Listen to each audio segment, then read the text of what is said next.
My name is York Galland. You can hear from the background noise that we're actually at an airport. So we'll be talking over some background noise, but you'll also notice back here there's a beautiful red H-130 helicopter. That's our backdrop because we're going to be talking about helicopters.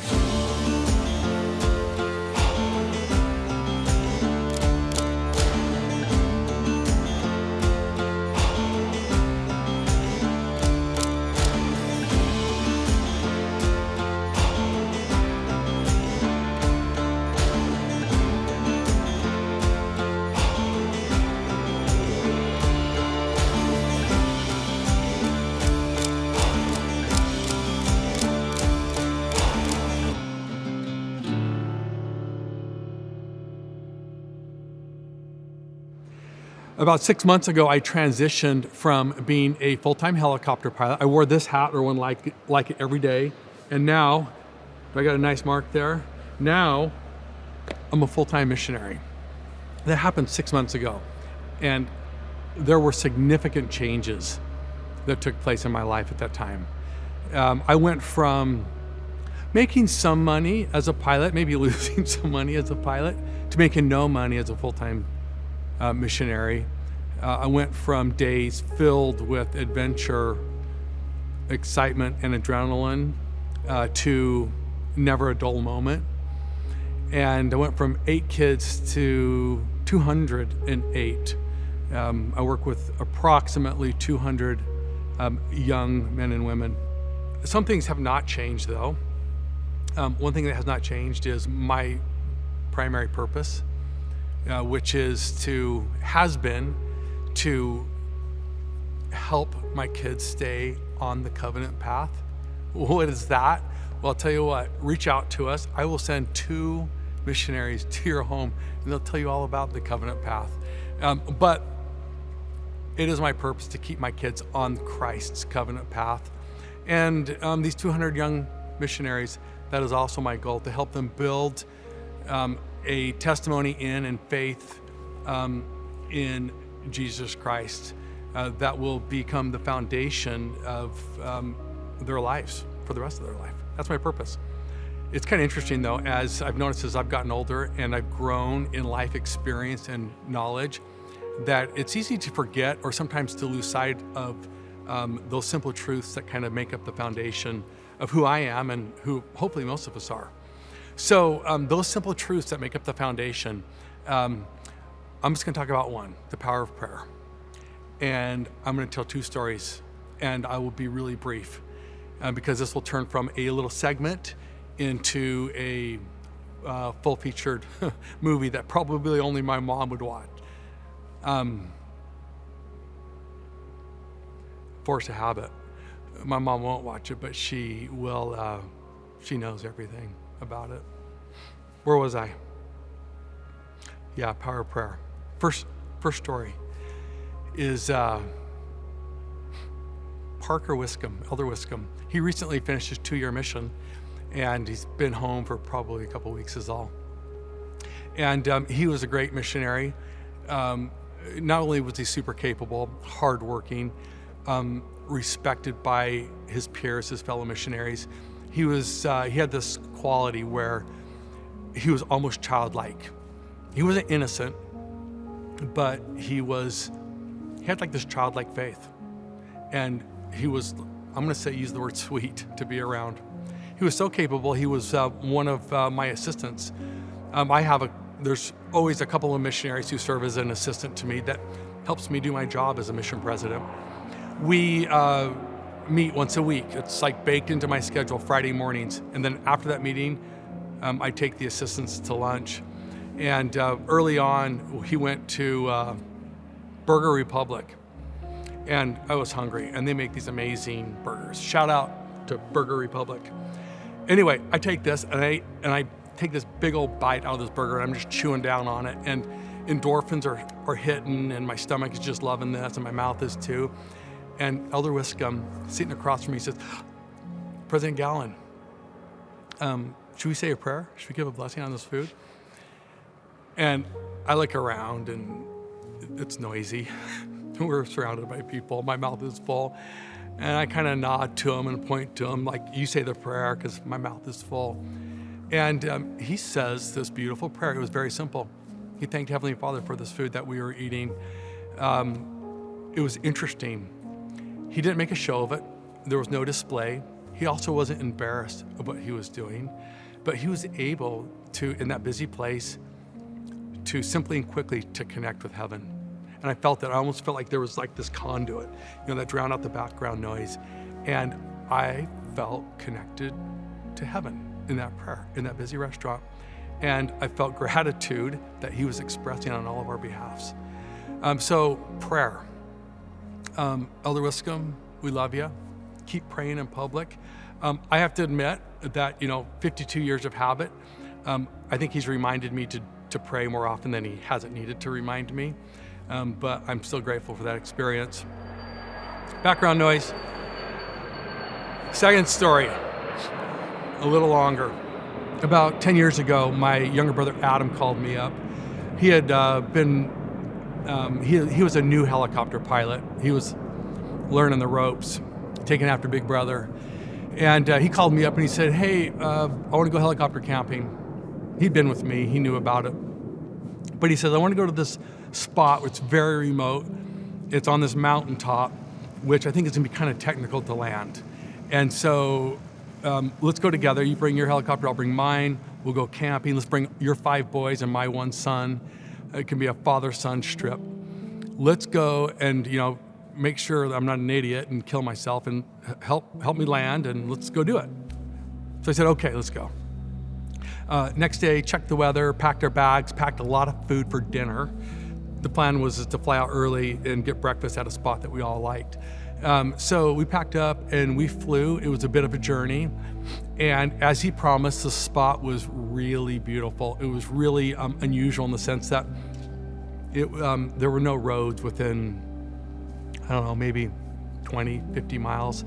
And there was no way to really get to this spot unless you were a really good climber, or you had a helicopter, which we had too. I coached him in as he went and found a spot and he landed. I came in and landed kind of close to him. And we unpacked, put up our tents, went and explored for a couple of hours where we had some daylight, came back, ate all of our food, had a big old fire, told stories under a clear night.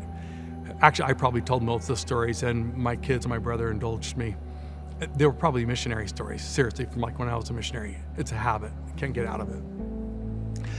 We wake up the next morning, and I unzipped my tent. I try to frame my helicopter, in my window, in my door, so when I wake up in the morning, I can actually, to be honest, it's for the Instagram shot, through the tent. It's right there. But there was no shot because I could not see my helicopter. It's not because it wasn't there, it's because I couldn't see it because we were in a cloud. It was only 30 feet away from me probably. I scramble out of my tent and I look around and we are totally surrounded. Like we're either in a cloud or in fog, but there's like zero visibility. I yell at Adam and say, hey, get up, we're in a cloud, we have a problem. And he gets out and stretches and he says, yeah. He says, do you think, maybe with autopilot we can? I'm like, no, we're not flying out in zero visibility. So he said, hey, no big deal. Listen, let's go hike around for a couple hours and explore, and let's not focus on us being stuck. But we were hungry because we had no food. We had water, plenty of water. In fact, it had rained, I guess, in the night, so it was a cloud. And there was puddles everywhere. So we had water, but no food. The kids get up, they're complaining about being hungry, but we distract ourselves and we go and explore for a few hours. We come back around noon. We come popping up through this crevice where we had kind of we had emerged into this chasm. We come out, I'm hoping to see sun. It's clouds. It has not improved at all. And I started to panic for a second. And Adam and I started discussing the options. The kids started weighing in, hey, call search and rescue. What are they gonna do, fly a helicopter here and come get us? We're in a cloud. We explored the options of hiking out of there. You can't even get off the mountain. If you could, probably only Adam would survive. The kids wouldn't, and I probably wouldn't either be able to make it back to civilization. We were frustrated. I think we complained for a couple of hours, and then we actually sent up a drone over 1,000 feet. Nothing, clouds. So around 3 or 4 o'clock, we did have cell coverage. Quick aside. So we had cell coverage, so I get on YouTube, and I find out what you can eat from a pine tree, because there were pine trees up here. And it turns out you can boil the needles, and it gives you some nutrition. I thought it'd be really nasty and bitter, but it was really good. I'm just putting that out there. Boiled the needles. It was sweet. I also called my wife. She'd been at girls' camp all week. I call her up. She said, York, not a good time? I said, it's not a good time for me either. Hang on one second. She said, hey, I've been trying to look for these girls. I got to go find them. They're supposed to be at this devotional. It's literally like a few women, like herding 100 young women, like 12 to 16, 18. I said, Jen, we're in a serious situation. We're stuck. We're supposed to leave this morning. The kids have not eaten in 24 hours. Well, I haven't either. And the clouds are still here. We're probably stuck for another night. And she said, York, I cannot deal with this right now. I'm sorry. And click, she hangs up. I could tell lots of Jen's stories. She does not worry, which is a good thing ultimately. So it's approaching nighttime. Sun goes down at 7. It's probably 5:30. We start a fire. We put the tents back up. And I tell the kids to hunker down for the night. What if we can't get out in the morning? I don't know. We sat there feeling miserable. And it was probably about 6:30. We're kind of quiet, no stories, nothing. My son Emerson says, he would have been about 12 at the time. He breaks the silence. He says, so Dad, you're a bishop. In fact, Uncle Adam, you're also a bishop. Maybe we should say a prayer. We had been stuck all day, and I didn't even think to say a prayer. I was embarrassed, but he was right. So I said, yeah, we probably should say a prayer, Emerson. Try not to be annoyed. And he says, okay, well, maybe you should say it, Dad. I said, okay, I will say a prayer. We all get on our knees, we bow our heads, and I say, get ready to say this prayer. And Emerson interrupts me again, and he says, Dad, don't pray for strength and to endure whatever hardships lay ahead of us. Just pray that the clouds will part and we can fly out of here tonight. The sun goes down in less than 30 minutes from this prayer, which it's a deal killer, even if it gets clear. So I said a simple prayer. I borrowed on his faith for a minute, and I kind of believed that he would answer this prayer. I prayed that the clouds would part and that we would be able to fly out that night.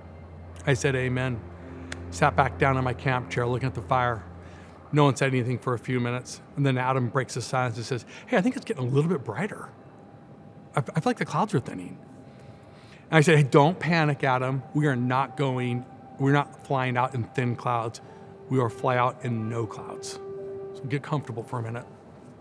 2 minutes later, Adam says, it's getting bright.